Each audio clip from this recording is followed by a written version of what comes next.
As duas características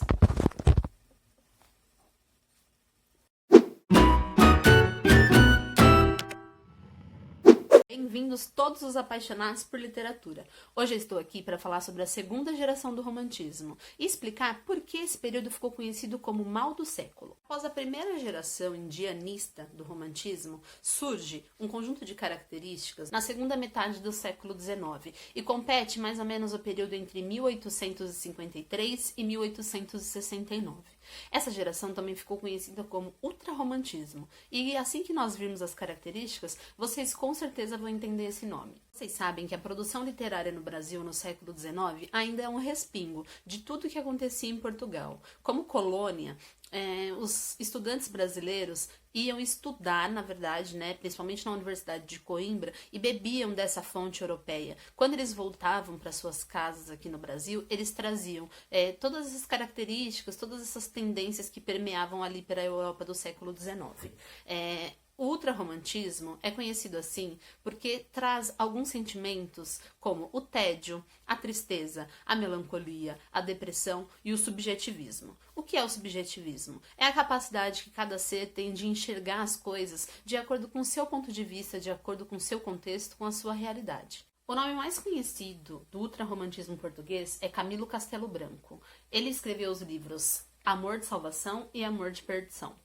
Aqui no Brasil, os nomes mais significativos do ultrarromantismo são Casimiro de Abreu e Álvares de Azevedo. De influência para os autores, tanto os brasileiros quanto os europeus, é o poeta Lord Byron, o britânico Lord Byron. Esse artista foi tão influente, tão importante para o movimento, que inclusive essa geração é conhecida como byroniana. Justamente por abordar os temas já mencionados anteriormente, é que essa segunda geração romântica fica conhecida como mal do século. É aí que a gente para e analisa também. Hoje nós temos alguns pensadores, alguns estudiosos que costumam dizer que a depressão é o mal do nosso século. Assim, acredito que fique mais fácil para a gente entender esse contexto, entender essa nomenclatura. Então, é bastante comum, por exemplo, que os autores do ultrarromantismo, quando nós analisamos a biografia deles, que eles tenham morrido muito cedo. Então, eram homens geralmente ligados a uma vida boêmia. Então, eles bebiam muito, fumavam muito, viviam nas noitadas. Portanto, é até compreensível que a gente entenda, de acordo com o comportamento social que eles tinham, essa sensibilidade maior que eles possuíam por serem autores, por serem artistas, por lidarem com esses sentimentos sempre a última consequência. Então, essa ideia de ultrarromantismo é a ideia desse sentimento sempre exacerbado, exagerado. É comum que esses autores, então, morram muito cedo, por dois motivos. Ou porque levaram uma vida desregrada e a saúde deles era questionável, ou porque realmente muitos deles acabam por dar cabo da sua própria vida. Alguns estudiosos acreditam que os poetas da segunda geração romântica foram influenciados pela profunda racionalidade advinda do iluminismo. Após toda a expansão do pensamento humano e sobre esse questionamento sobre a nossa existência, esses poetas, muito sensíveis, acabavam levando o sentimento romântico até as últimas consequências. Tudo é muito exagerado. É bastante comum, por exemplo, no romantismo, a hipérbole, que é a figura de linguagem do exagero. Por isso, é bastante comum que na segunda geração do romantismo, alguns personagens acabam evoluindo para o suicídio, que é uma fuga da realidade, para tentar sair, para tentar correr de toda essa melancolia da sua própria existência. Outras duas características que podem ser destacadas dessa segunda geração romântica são o saudosismo e o egocentrismo. Então esse autor, geralmente, alguns desses autores, eles sentem saudade ou de um amor que eles já viveram, ou da sua infância, ou de um momento em que eles consideravam que eles eram mais felizes ou tinham uma consciência existencial melhor do que a atual. Na questão do egocentrismo, a partir do momento que esse poeta ele analisa a vida de acordo com a sua realidade, com o seu contexto, ele acaba sendo egocêntrico. A expressividade maior do romantismo na segunda geração se deu pela poesia. Nós analisaremos agora duas obras do poeta Álvares de Azevedo. A primeira delas se chama Adeus, Meus Sonhos.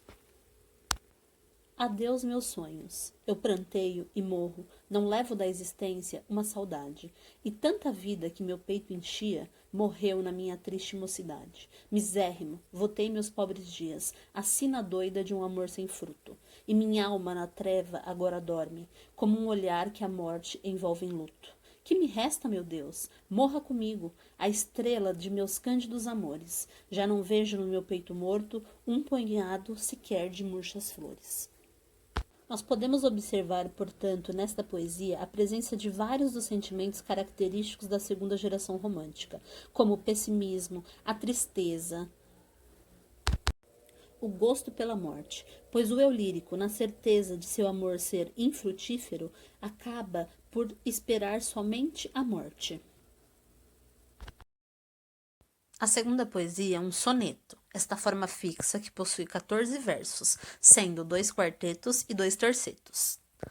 Pálida a luz da lâmpada sombria, sobre o leito de flores reclinada, como a lua por noite embalsamada, entre as nuvens do amor ela dormia. Era a virgem do mar, na escuma fria, pela maré das águas embalada. Era um anjo entre nuvens da alvorada, que em sonhos se banhava e se esquecia. Era mais bela, o seio palpitando, negros olhos, as pálpebras abrindo, formas nuas no leito resvalando.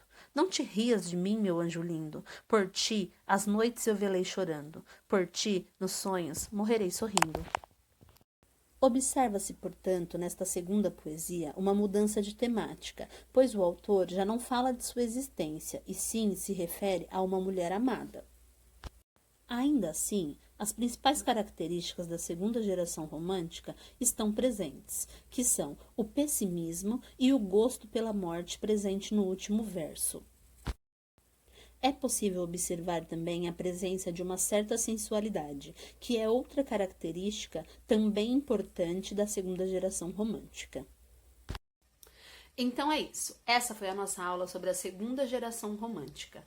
Uma geração que viveu seus sentimentos até a última gota. Eu espero que vocês tenham gostado. Aguardo vocês na nossa próxima aula. Tchau, tchau!